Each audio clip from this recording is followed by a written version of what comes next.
do we need a motion to approve those items? Yes, ma'am. I move that we approve all of the, 5 items that are set forth? Yes. And yes. Yes. And the next, are there anything you'd like to add before I move on? I don't Crystal? have any resolutions to add, but I do have 2 different matters to bring to your attention. Okay. The first being that Otterbein Homes has approached the county regarding us serving as the issuer for proposed revenue bond financing. This would include about $130 million to refinance existing bonds, and then approximately $150 million in new money revenue bonds, and it would be to support Otterbein Homes. If you're agreeable to proceeding, then I'll coordinate with Bricker's legal team to get the process started with the hearings and all of that. So this is what we've done, we're able to do that, but we're not on the hook for any of the bonds, I'm just confirming that. That's correct. It does not place a full Just- faith and credit of the county. For the record, I'm just trying to let people know, we oftentimes have hospitals that come to us and we issue bonds, but we're not on the hook for any of them. They're not public bonds that we're responsible for. Any questions or objections by the other members of the board? No, would this be through the port or through Warren County directly? Through the county directly. It's the process that we've done with them multiple times. Right, and do we charge a fee for that? There is a fee that is charged on the, I think it's based on the par amount. I don't have the fee in front of me, but there is a fee that is charged. I think what they just wanted to know is, before they started doing all the documents and working with Bruce, that you were okay with going through this process. Right, so it's actually, it's not on the taxpayer's obligation, as Commissioner Jones said, and we actually generate a little bit of revenue for being the conduit to just simply issue the bonds. And they could go to another county. And Correct. they don't need to issue it in Warren County, but, yeah. So I will work with Bricker's legal team on that one. The second item is the Ohio Department of Commerce, Division of Liquor Control, has requested that the board now respond to all notices to legislative authority for the issuance, transfer, and renewal of liquor permits.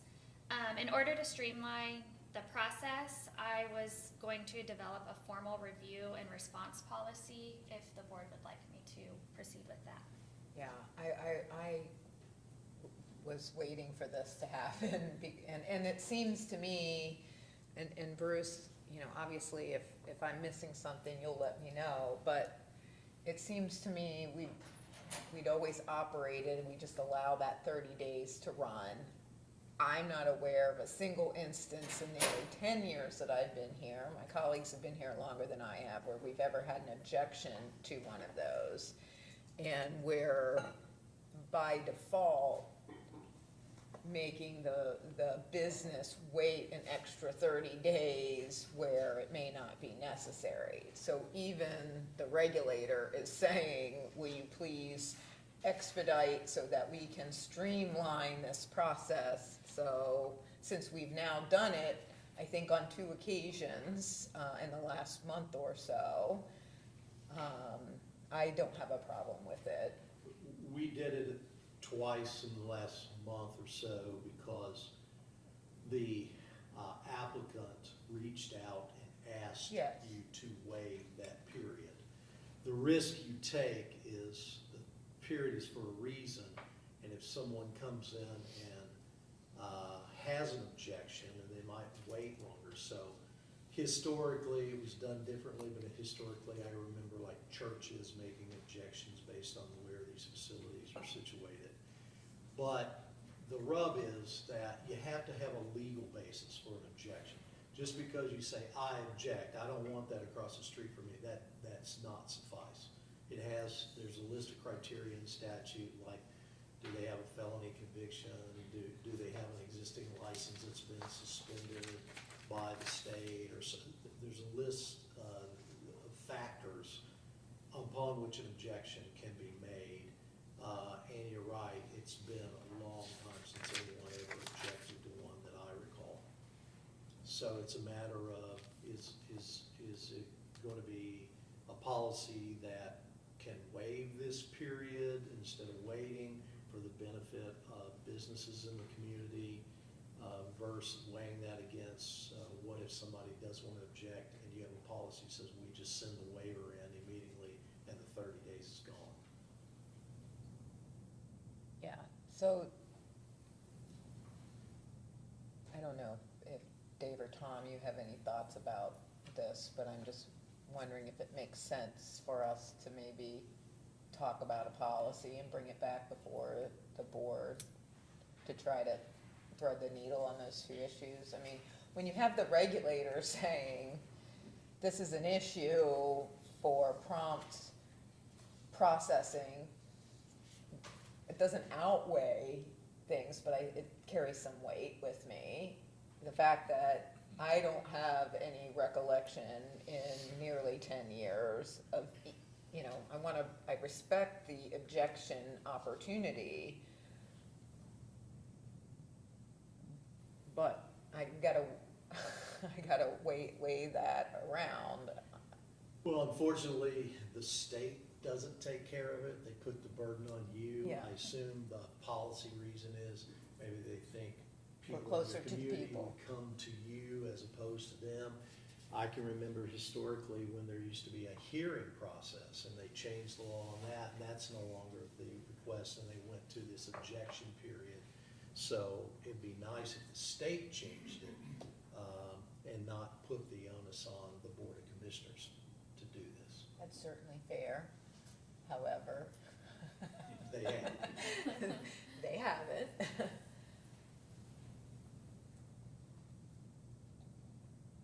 Yeah, I think it's worth looking at it simply because, yeah, you're trying to balance expediting a legitimate business's need to conduct their business versus the community's right to say, wait a second. This is, you know, community This is standards. an issue. So as long as we can incorporate those two things even into a new policy to where, yeah, we're trying to move it along and not create an extra 30 days, but at the same time, if someone does reject, it's not just a rubber stamp. Well, so what, I mean, I was on Mason Council for 11 years, and now I've been here, I'm in my 12th year. We've never had an objection to the issuance of a liquor license. And there, Bruce, maybe you can remind me about this. Aren't the number of liquor licenses limited? I think so, yes. I don't know a tremendous amount. Well, I mean, because I know that when people get them, some people who no longer use them have those liquor licenses acquired by somebody else. They're assignable, yes. Yeah, so what is the change that's being proposed? I would just work with legal on creating a policy so that instead of not sending back the notices to the state, I would be authorized to sign the notices and send them back prior to the 30-day Well, you know, period. the way in which all this came up, as you know, we had a period of time where we had prohibition in the United States where it was illegal to sell alcohol. And then when that was, our Constitution was amended to get rid of prohibition, they gave each state jurisdiction the right to still prohibit it. And then you have this licensing structure. But I don't even think we can still prohibit it, so it's. Well, we're not gonna prohibit it. Yeah, but what I'm saying is it feels to me like this is a relic in statute that doesn't really serve a purpose. I respect the public's right to object, but them objecting doesn't necessarily translate into any different action. And I hear Bruce that this is perhaps something that the legislature should take up, and maybe we want to express that to the regulator who's asking us to do this. But in the meantime, that process is a slow one. And so if there's a way for us to be able to thread the needle, at least in the intervening time, then I would be open to exploring that. I mean, we're not committing to anything, we're giving direction here. Yeah, I say, tell Bruce and Krista to work on something that understanding those two concerns that we're trying to balance and see what y'all come up with. Perfect. Great. Thank you. Thank you. Anything else, Crystal? That's all I have. Great, thank you. So now, we're going to recognize and honor Gus Edwards, who's here, who's retired administrator from Wayne Township. I invited Gus to come. Come on up, Gus.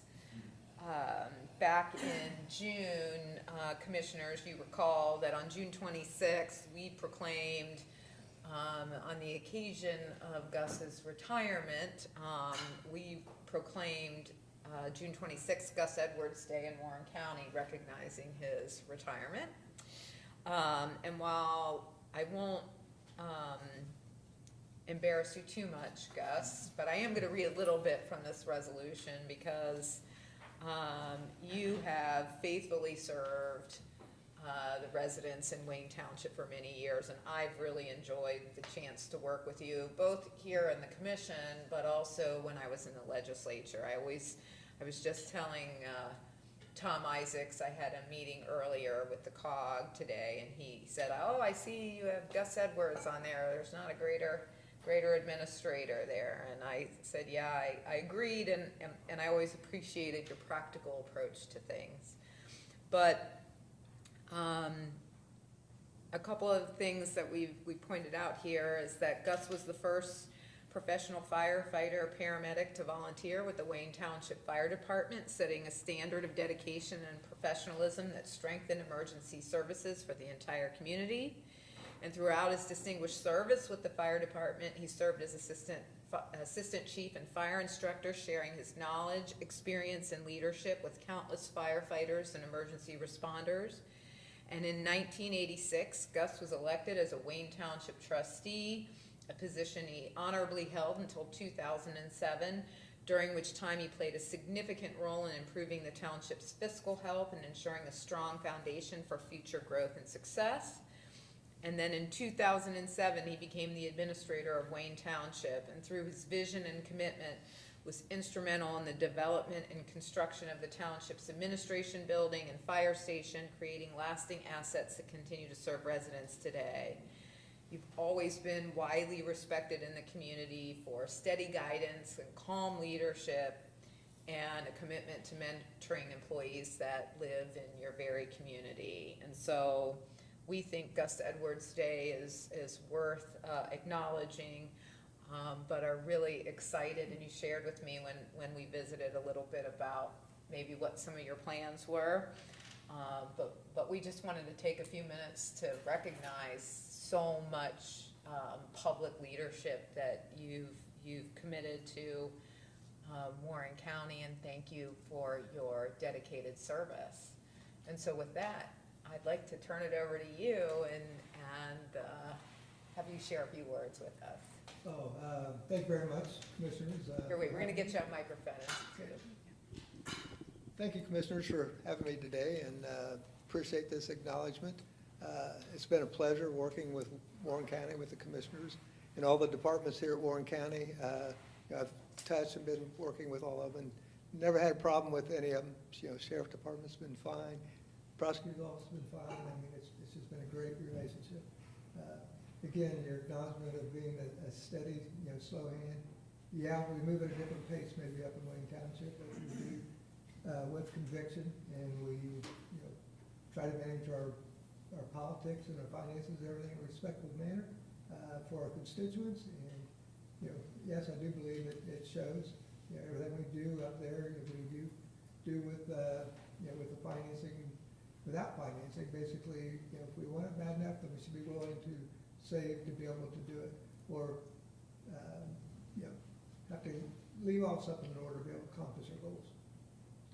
But I don't think anybody's done without up there, so we've been pleasant, and we thank the county for their guidance and their leadership, and it's been a fun trip. It's been a fun 50 years. 50 years, is that how many? 52 with the township, so yeah. 52 years with the township, it's extraordinary. You guys got 52 years in you, Dave? It goes quick.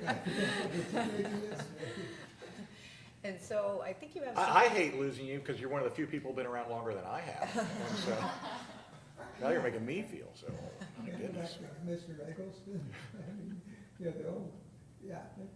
I got to looking back and I'm thinking, well, look at the sheriff's office, I'm like, been through 6 sheriffs, you know, it's like, you know, it's just unimaginable, really. It truly is. You have some folks here with you today? I do, I have my staff, my family could not make it today, my wife is, we both had some surgeries this spring and she's, still recovering from hers, and, my daughter was her first day with teachers, she's a principal at Waynesville Schools. Oh, And so excellent. she had teachers back today, the first day, so she could not miss this morning. Yeah. Yeah, so So she- would you like to introduce your staff? or- Yeah, I'd like my staff to come up, I've got my first, I guess, And we'll get a picture too with the, my with new, you and the new staff. administrator that's gonna be taking my place, Scott Fitzsimmons. He's been with the township for quite a while too, on the fire department, he was also the fiscal officer for a couple of years. And he's transitioned over to administrator. Great to see you. Fire chief, come on up, Jason. Fire chief Jason, and then I got my, zoning inspector, zoning, planning inspector, Stacy Lowe. And that's our staff. Great. That's one thing we do in the township, is we got other things going on, you know, you gotta get your thing, get it done, you know what? Scott Camry, our road superintendent, meant to be here today too, but, we had a contractor in town doing some street repairs, so he had to stay back. Taking care of business. Yeah, take care of business first. Great. And, Well, thank you for your service, and I'd love to get a picture if you all come up with the commissioners, and we'll present the resolution.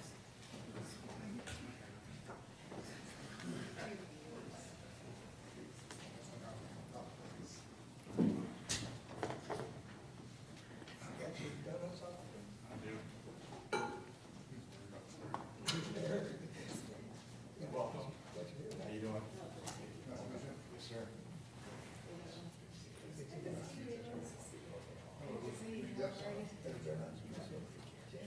Nice to see you. All right, we're gonna, hi Chief, how are you? Nice to see you. We might need to squeeze in just a tiny bit. Act like you like each other. 1, 2, 3. Okay. Well, thank you for making the trip. I hope, retirement's good to you. It's been good so far. Good. Home run button.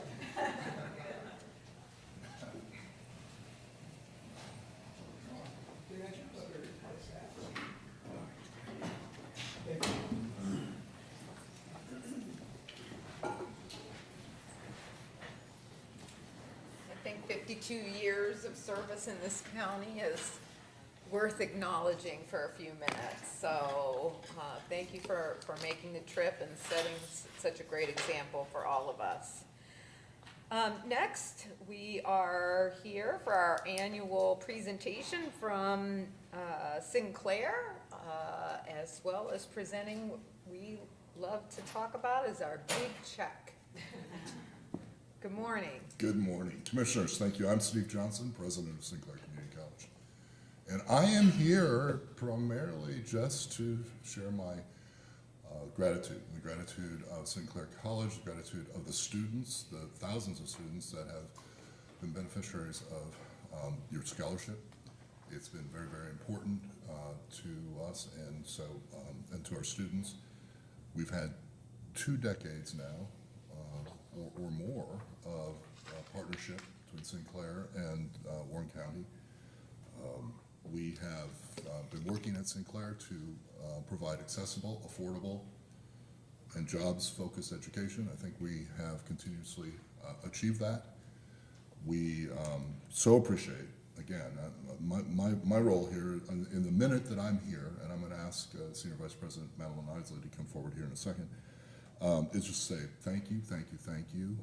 We have realized since the time 2 decades ago when the leaders of Warren County said we want degree producing colleges in our county, within the county. We want full degrees within the county. Since that time, we have realized a 3-fold increase in enrollment, a 10-fold increase in degrees, earned at the associate and the certificate level, college credit, and a tenfold increase in the number of students transferring to universities that are from Warren County. So it's a success story. Many of my colleagues from Sinclair are here today. You have Chris Hubbard, David Walbaum, Scott Marshall, and again, Senior Vice President Madeline Wisely, who has a little bit more to share with you. Thank you. Thank you so much. Thank you, Madeline? Steve. Thank you, Steve. Good morning. Morning. It is indeed a pleasure to be before you yet again. Gosh, this has been, as Steve mentioned, a 20-plus year, not 52 years, but 20-plus year partnership, and you'll see the fruits of your investment. You've seen many of these slides before. Just a reminder, we started off, we believe we are the oldest, if not one of the oldest, community colleges in the nation, celebrating 140 years of continuous workforce development focused education and training, starting back in 1887. You'll see since fiscal year 14, our enrollment has been very, very steady, and actually the last few years, in fact, continues to climb up. You'll also see that Warren County is now the second most enrolled county of our main service district there. For many decades, actually for 100-plus years, it was Greene County. So you are now surpassing Greene County. As Steve mentioned, success rates continue to go up. Warren County leads this region in terms of educational attainment, and we are a part of that. Wow, we are second only to UC, and I say this as a proud Bearcat mom, by the way, in terms of Warren County students enrolling in higher education. So that makes me especially very proud. I'm also a Miami grad, so you know, I'm going to mix that in there. And as Steve mentioned, the total enrollments continue to go up. We call this the market penetration rate is still very, very strong. And as Steve mentioned, 300% roughly in cumulative Sinclair enrollment since our partnership really started in earnest 20-plus years ago.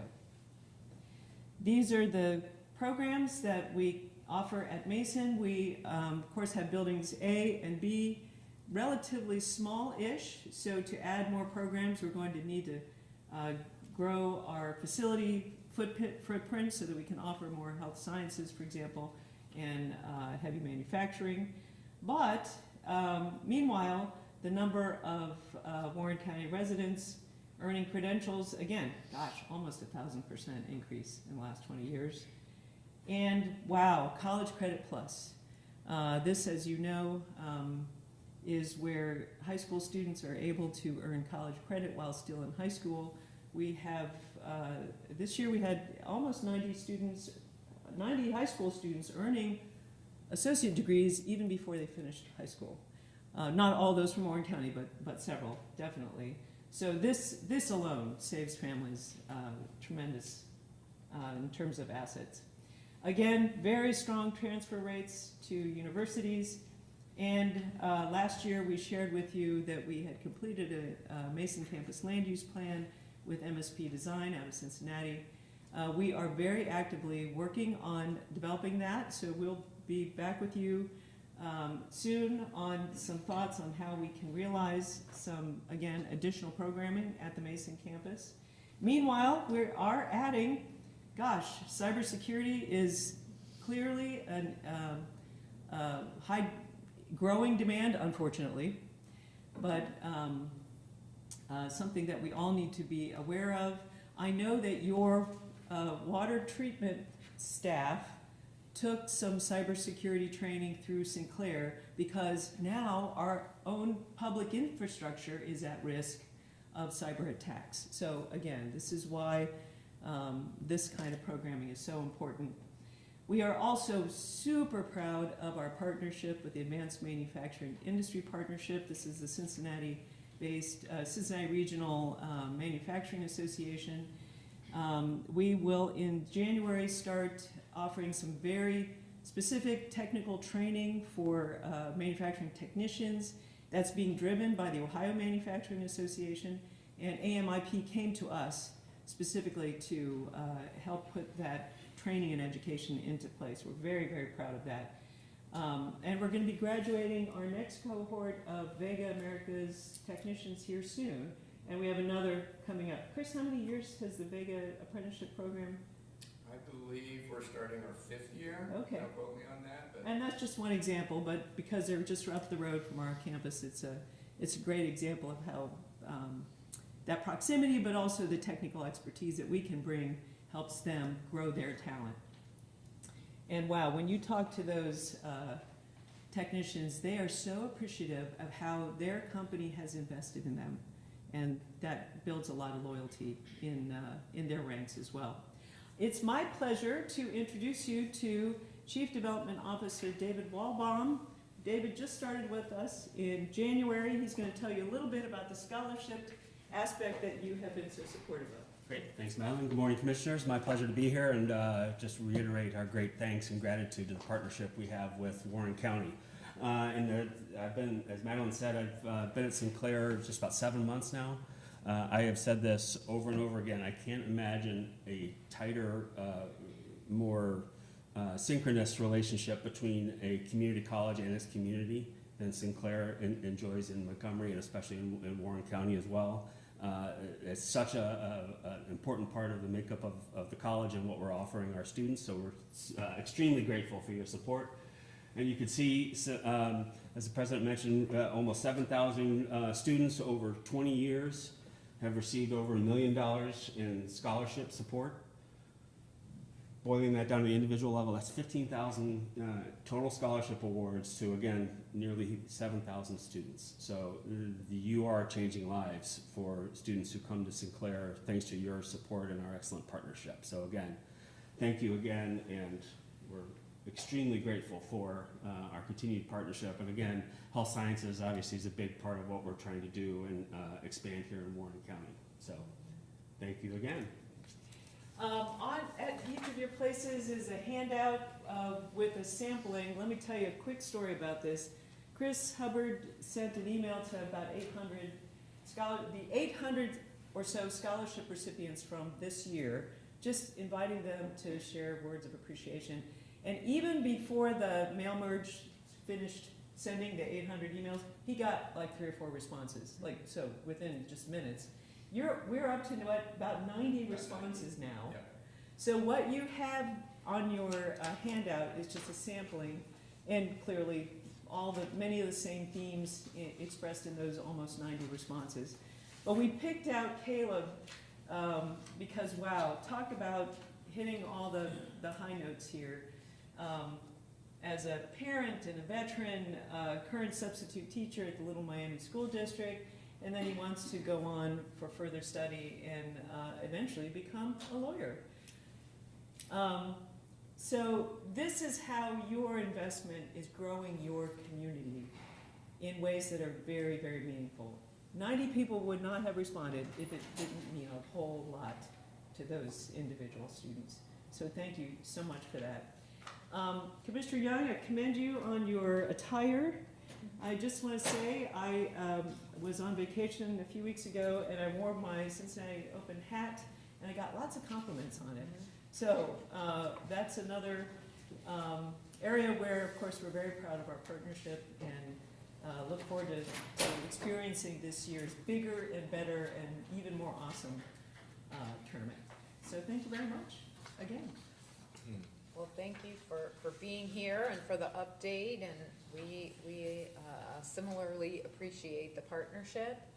I don't know if my colleagues have anything to add before we present the big check. Only that Bruce will remember, but when we first did this, and just over 20 years ago, and I will give credit to Commissioner Jones and several people from the community, I had literally nothing to do with bringing you to Warren County.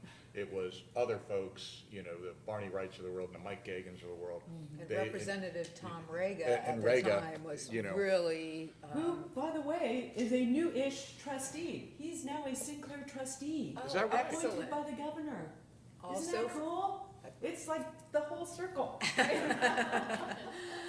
And when Commissioner South led the effort of, hey, do we want to do something for Warren County residents? And it's like, yeah, sure. And it didn't seem at the time like it was that big of a deal. This just, it makes my day every year when I hear the update, more than $1 million, thousands of Warren County residents that have benefited directly from what we thought was kind of a small deal way back then that has developed into such a big, significant deal now. And one of the greatest praises I always give you all is your responsiveness to the community. You don't come in and dictate to us what your programming is going to be. You listen to the community, especially the employers in the community, and listen to them of what are the workforce needs. How do we mold programs that'll benefit residents today for their job tomorrow? Because those are really in demand in the marketplace. And when you bring up, you know, your immediate partners, your next door neighbors, the tennis tournament is kicking off tomorrow, and I've said it 1,000 times that there were so many different important people that all came together, and you guys were right there at the top of the list. If you didn't play ball and maybe get outside your comfort zone a little bit and amend a couple of things, that tournament would not have stayed here. And one of the things, since you brought it up, I will give my newest quick analysis, just so you all gave me some numbers. Back in 2015, the All-Star game, where I will say, I hate to turn it about me, where I caught a home run ball in the home run derby. I did. But, that was one of the highlights of my athletic career. Yeah, it's a thing. And that was such an important weekend to the entire community. The economic impact of the 2015 All-Star game in the Cincinnati region was about $60 million. It was a very big deal. The Cincinnati Open, what we have going on in our community starting literally this past weekend, is like having 3 or 4 All-Star game weekends in 12 days. It's over $200 million. And again, you all were right in the center of making that happen. So I appreciate that, and hopefully part of your master plan, I know you guys are still talking, that you guys can have something that everybody benefits from as part of your longer term plan, because it is such a big deal to the community, and you are such a big deal to the community. So we certainly appreciate you. Thank you very much, appreciate that. Well, and, you know, I've been going to your events, and you open up new buildings and new functions, and one of the things that, you know, my family company that goes back to 1860 does CMC and Swiss turns and lathes like that, which you then, I went to an event where you were showcasing the fact that you were giving a program and training people to do that. I've been trying to get my youngest son to come out there to your, you know, I've talked about this, to visit your campus, because I'd like him to learn that skill. And I don't know how many other new programs you've got, but that's, people don't realize that you actually teach. I mean, I went to college to go to something else. We went to law school, which is a trade school. But you actually teach people something that they use to go to get a job. And the breadth of the different programs you've got is really great. I mean, there's a lot of different ways. And you get people that go in there and they learn a profession. They learn something that they can then take out and get and go and be employed for the rest of their lives. That's one of the real values of this college.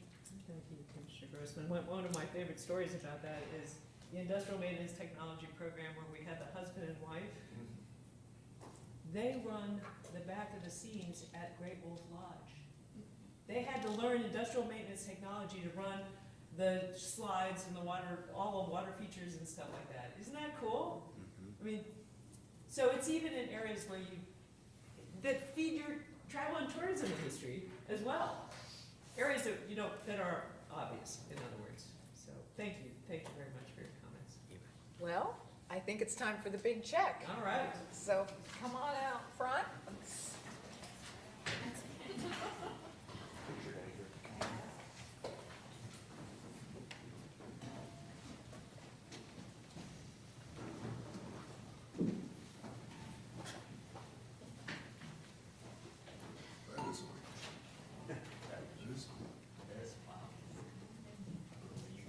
That is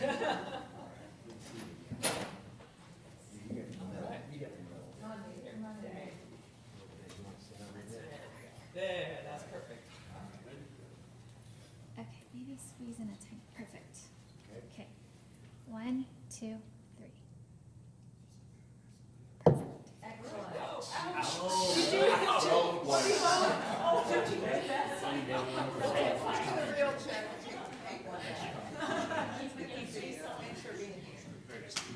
Thank you. It's good to see you. Congratulations.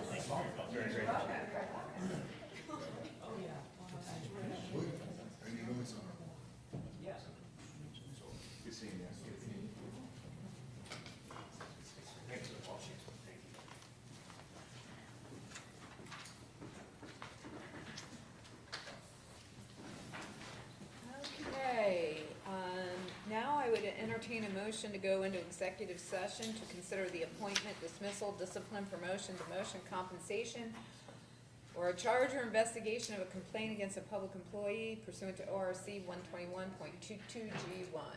So moved. And, yes. Roll call, please. Mrs. Jones? Yes. Mr. Young? Yes. Mr. Grossman? Yes.